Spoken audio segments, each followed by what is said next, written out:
വരെ പാപമോചനം നൽകി തരുവാൻ കഴിയാത്ത, ഇന്നേ വരെ സമാധാനം നൽകി തരുവാൻ കഴിയാത്ത നമ്മുടെ പിതൃപാരമ്പര്യങ്ങളും മതഭക്തികളും പാരമ്പര്യങ്ങളും പുരോഹിതന്മാരുടെ ഇഷ്ടങ്ങളെ തള്ളിക്കളഞ്ഞ് നിനക്ക് വേണ്ടി സ്വർഗം വിട്ട് ഇറങ്ങി വന്ന് മരിച്ചടക്കപ്പെട്ട് ഉയർത്തെഴുന്നേറ്റ് രാജാവായിട്ട് മടങ്ങി വരുന്ന ഈ യേശുക്രിസ്തുവിനെ ഏകരക്ഷകനും ഏകകർത്താവും ഏകദൈവമായിട്ട് അംഗീകരിച്ച് അവരെ മാത്രമേ ആരാധിക്കാവൂ എന്നുള്ള ദൈവപ്രമാണത്തിലേക്ക് വരുന്നതാണ് മാനസാന്തരം. പ്രിയപ്പെട്ടവരെ, അതിനുശേഷം നിങ്ങളുടെ പാപമോചനത്തിനായിട്ട് സ്നാനമേൽക്കണം. ദൈവം ഒരുവനേ ഉള്ളൂ, ദൈവത്തിന്റെ നിയമം ഒന്നേ ഉള്ളൂ. ഈ ഭൂമിയിലെ സകല ജാതി മതസ്ഥർക്കുള്ള ദൈവത്തിന്റെ നിയമാവലി ഒന്നേ ഉള്ളൂ. പ്രിയപ്പെട്ടവരെ, അങ്ങനെ സ്നാനമേൽക്കുമ്പോൾ ദൈവം തന്റെ ആത്മാവിനെ, ഹോളി സ്പിരിറ്റിനെ, യേശുക്രിസ്തുവിനെ മരണത്തിൽ നിന്ന് ഉയർപ്പിച്ചവന്റെ ആത്മാവിനെ നിനക്ക് തരുമെന്ന്, അല്ലയോ കള്ളുകൂടിയ നിനക്ക് ആത്മാവിനെ തരാമെന്ന്, യേശുക്രിസ്തുവിന്റെ നാമത്തിൽ വിശുദ്ധന്മാരെ തള്ളിയവനെ നിനക്കും ആത്മാവിനെ തരാമെന്ന്, നിനക്ക് അങ്ങോട്ടും ചെന്നാൽ മതി, നിന്റെ പാപങ്ങളെ അവൻ ക്ഷമിച്ചു തരും. അതേ പരിശുദ്ധാത്മാവ് പ്രാപിച്ചവർക്ക് മാത്രമേ ദൈവത്തിലേക്ക് പ്രവേശനമുള്ളൂ. നമ്മളെ സ്വർഗത്തിലേക്ക് കൊണ്ടുവന്നത് യേശുക്രിസ്തുവിന്റെ ആത്മാവ്, പരിശുദ്ധാത്മാവ്. നിന്റെ നേർച്ചകാഴ്ചകൾക്ക് നിന്നെ കൊണ്ടുപോകാൻ കഴിയത്തില്ല പ്രിയപ്പെട്ടവരെ, കഴിയത്തില്ല. അല്ലാതെങ്കിൽ എന്നെ നിനക്ക് സമാധാനം വരുമായിരുന്നു. ദൈവത്തിലേക്കുള്ള സമാധാനമാണ് യേശുക്രിസ്തുവിന്റെ ക്രൂശില് കർത്താവായിരിക്കുന്ന യേശുക്രിസ്തു മുഖാന്തരം നമുക്ക് ദൈവത്തോട് സമാധാനം വരികയാണ്.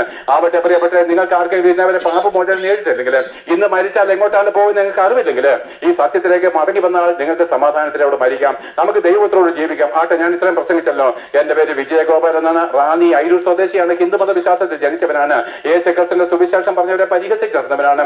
അഹങ്കാരത്തിന്റെ നഗരത്തിന്റെയും ആശാനായിരുന്നു. അതേ അഹങ്കാരത്തിന് കയ്യും കാലും പിടിച്ചവൻ ഞാനായിരുന്നു പ്രിയപ്പെട്ടവരെ. എന്നാൽ എന്റെ ദുർദിവസത്തിൽ ആത്മഹത്യ ചെയ്ത ഏതാനും മണിക്കൂറുകൾക്ക് മുമ്പ് ഞാൻ പരിഹസിച്ച ഒരു ദൈവദാസൻ എന്റെ അടുക്കലേക്ക് വന്ന്, ആ ദൈവത്തിന്റെ സ്നേഹം ഭയപ്പെടേണ്ട, ഞാൻ നിന്നോട് കൂടിയിട്ടുണ്ടെന്നുള്ള വചനം പറഞ്ഞു. ആ വചനമായി എന്നെ ഇവിടെ എത്തിക്കുന്ന പ്രിയപ്പെട്ട, ഞങ്ങൾ എന്ത് സ്നേഹിക്കും നിങ്ങളെ പ്രിയപ്പെട്ട. ദൈവം നിങ്ങളെ സ്നേഹിക്കുന്നതോട് ഞങ്ങൾ സ്നേഹിക്കുന്നു. ആർദ്രകരുണയാൽ ഞങ്ങളുടെ ഹൃദയം കവിഞ്ഞൊഴുകയാണ്. നിങ്ങളോട് ഓരോരുത്തരുടെയുമുള്ള സ്നേഹം കൊണ്ട് ഞങ്ങളുടെ ഹൃദയം എന്താണ് ത്രസിക്കുകയാണ് പ്രിയപ്പെട്ടവരെ. ഈ ദൈവത്തിലേക്ക് തിരിഞ്ഞ് നിങ്ങളുടെ കുഞ്ഞു കുട്ടികളും രക്ഷ പ്രാപിക്കണം. ആവട്ടെ, ഞങ്ങളുടെ പ്രത്യാശ എന്താണെന്ന് പറഞ്ഞു നിർത്താം. ഇന്നാണ് ഞങ്ങൾ മരിക്കുന്നതെങ്കിൽ, ഇന്നാണ് യേശുക്രിസ്തു മടങ്ങി വരുന്നെങ്കിൽ, അവൻ ഞങ്ങളെ ദ്രവിച്ചു പോകുന്ന ശരീരം മാറ്റി തേജസ്സിന് തിളക്കമേറിയതുമായിരിക്കുന്ന ഒരു പുതിയ ശരീരം തന്ന് 1000 വർഷം ഞങ്ങൾ യേശുക്രിസ്തുവിനോട് ഭൂമിയിൽ വാഴും. അതിനുശേഷം ലോകം അവസാനിക്കുമ്പോൾ ഞങ്ങൾ സ്വർഗത്തിലേക്ക് നിത്യവാസത്തിന് പറന്നു പോകും. അന്ന് സൂര്യചന്ദ്ര നക്ഷത്രാദികളില്ല, കാലമില്ല, സമയമില്ലാത്തത് കൊണ്ട് അതിന് നിത്യത എന്ന പേര്, അതിന് കാലം നിശ്ചയിക്കാൻ കഴിയത്തില്ല.